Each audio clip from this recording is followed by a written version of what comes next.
नमस्कार दोस्तों, हमारे YouTube चैनल प्रभु भक्ति साधना में आप सभी का हार्दिक स्वागत है।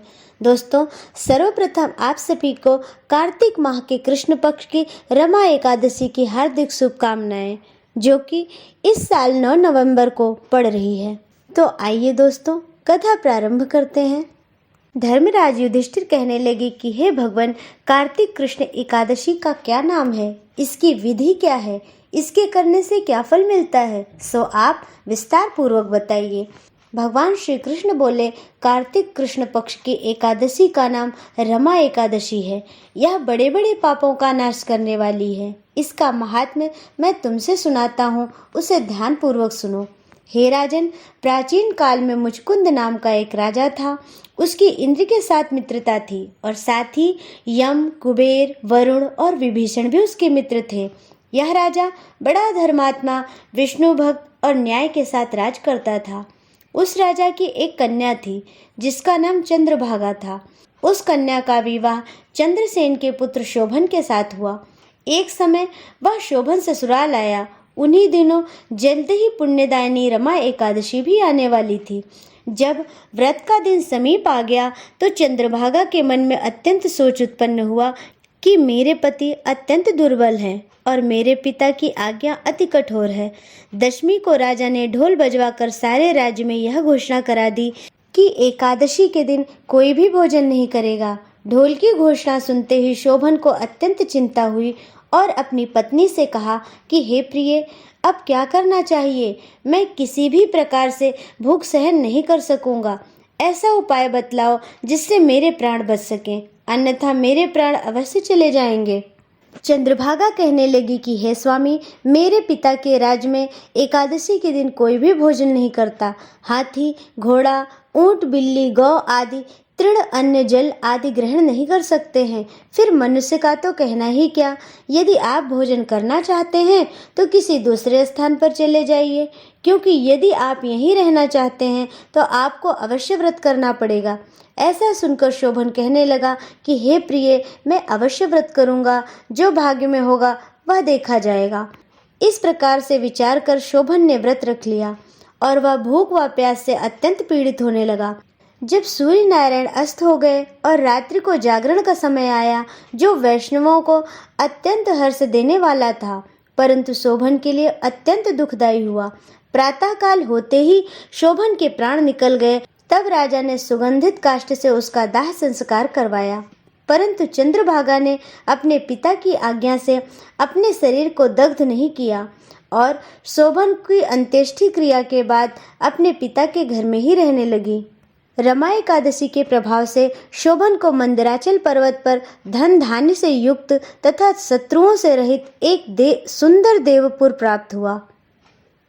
वह अत्यंत सुंदर रत्न और वैदुर्यमणि जड़ित स्वर्ण के खंभों पर निर्मित अनेक प्रकार के स्फटिक मणियों से सुशोभित भवन में बहुमूल्य वस्त्राभूषणों तथा छत्र तथा चंवर से विभूषित गंधर्व और अप्सराओं से युक्त सिंहासन पर आरूढ़ ऐसा शोभायमान होता था मानो दूसरा इंद्र विराजमान हो।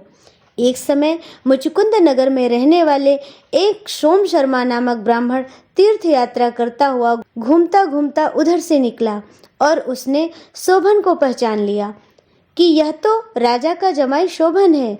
उसके निकट गया। शोभन भी उसे पहचान कर अपने आसन से उठकर उसके पास आया और प्रणाम आदि करके कुशल प्रश्न किया। ब्राह्मण ने कहा कि राजा मुचकुंद और आपकी पत्नी कुशल से हैं। नगर में भी सब प्रकार से कुशल है, परंतु हे राजन, हमें आश्चर्य हो रहा है। आप अपना वृत्तांत कहिए कि ऐसा सुंदर नगर जो ना कभी देखा ना सुना, आपको कैसे प्राप्त हुआ? तब शोभन बोला कि कार्तिक कृष्ण की रमा एकादशी के व्रत करने से मुझे यह नगर प्राप्त हुआ, परंतु यह अस्थिर है। यह स्थिर हो जाए ऐसा उपाय कीजिए। ब्राह्मण कहने लगे कि हे राजन, यह स्थिर क्यों नहीं है और यह कैसे स्थिर हो सकता है, आप बताइए, फिर मैं अश्वमेध वह उपाय करूँगा।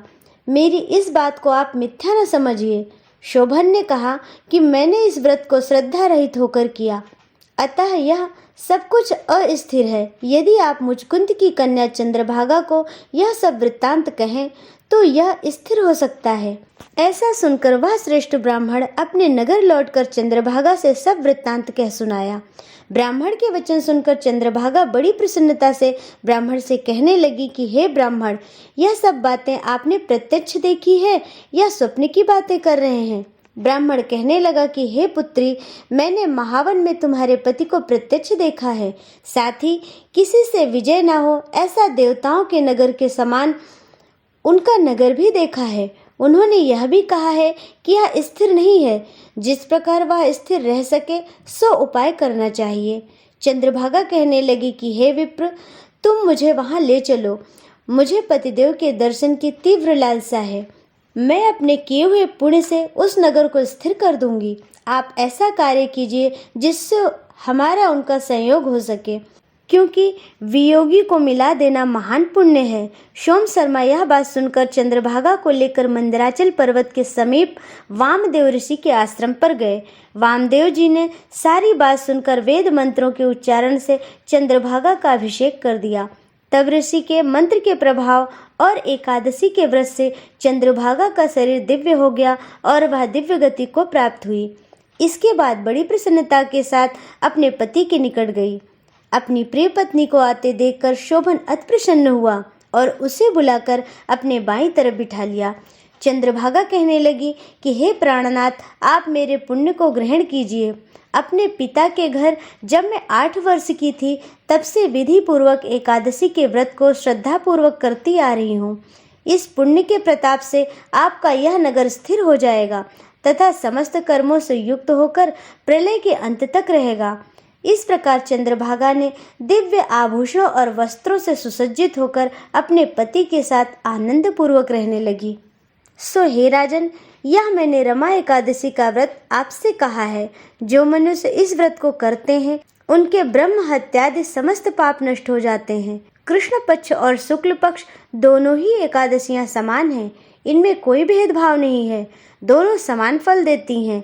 जो मनुष्य इस महात्म्य को पढ़ते अथवा सुनते हैं वे समस्त पापों से छूटकर विष्णु लोक को प्राप्त होते हैं। बोलिए श्री हरि नारायण की जय। श्रीमन नारायण नारायण हरि हरि, भजमन नारायण नारायण हरि हरि। श्रीमन नारायण नारायण हरि हरि हरि हरि, भजमन नारायण